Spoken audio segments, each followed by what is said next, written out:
22 फरवरी 2025 के daily current affairs के इस एपिसोड में आपका स्वागत है। आज के इस एपिसोड में हम लोग सबसे पहले करंट की सुर्खियों को देखेंगे, उसके बाद उससे संबंधित प्रश्नों की श्रृंखला को देखने वाले हैं। तो यह वीडियो सभी प्रतियोगी परीक्षाओं के लिए महत्वपूर्ण है, चाहे बीपीएससी टीआरई 4 हो, यूपीएससी हो, एसएससी हो, सुपर टेट हो, कोई भी प्रतियोगी परीक्षा हो, तो यह वीडियो सभी प्रतियोगी परीक्षाओं के लिए महत्वपूर्ण है। तो चलें इस एपिसोड यानी इस वीडियो को शुरू करते हैं।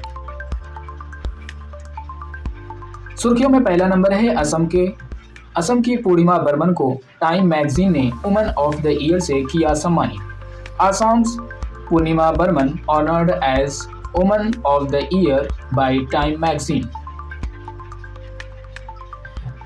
दूसरा नंबर है मुख्य आर्थिक सलाहकार वी अनंथा नागेश्वरन के कार्यकाल में हुआ 2 साल का विस्तार। Chief economic adviser V Anantha Nageswaran gets 2-year extension. तीसरा नंबर है माइक्रोसॉफ्ट ने लॉन्च किया Majorana 1 quantum processor. Microsoft launches Majorana 1 quantum processor. सुर्खियों में चौथा नंबर है इंडोनेशिया में माउंट डुकोनो ज्वालामुखी में हुआ भयंकर विस्फोट। Massive eruption of Mount Dukono volcano in Indonesia. पांचवा नंबर है देश का पहला अपतटीय हवाई अड्डा मुंबई के पास मानव निर्मित द्वीप होगा प्रारंभ। Country's first offshore airport to come up on man made island near Mumbai. सुर्खियों में छठा नंबर है बेंगलुरु स्थित स्पेस टेक स्टार्टअप का गैलेक्साई पेलोड ने अंतरिक्ष के बरमूडा त्रिभुज से की सफलतापूर्वक वापसी। Bengaluru based space tech startups GalaxEye payload successfully returns from Bermuda Triangle of space. सुर्खियों में सातवां नंबर है पंकज आडवाणी ने दोहा में जीता 14वां एशियाई स्नूकर स्वर्ण पदक। Pankaj Advani wins 14th Asian snooker gold medal in Doha. आठवां नंबर है 21 फरवरी को मनाया गया अंतर्राष्ट्रीय मातृभाषा दिवस 2025। International mother language day 2025 observe on 21 फरवरी। नौवां नंबर है असम में प्रारंभ हुआ सिमोलू महोत्सव का दूसरा संस्करण। Second edition of Simolu festival begins in Assam. 10वां नंबर है पेट बैकयार्ड बर्ड काउंट में 543 प्रजातियों के साथ पश्चिम बंगाल लगातार तीसरे साल रहा शीर्ष राज्य। West Bengal tops state for third consecutive year with 543 species in Great Backyard Bird Count. 11वां नंबर है राष्ट्रीय अनुसूचित जनजाति आयोग का 19 फरवरी को मनाया गया 22वां स्थापना दिवस। National commission for scheduled tribes celebrated its 22nd foundation day on 19 February.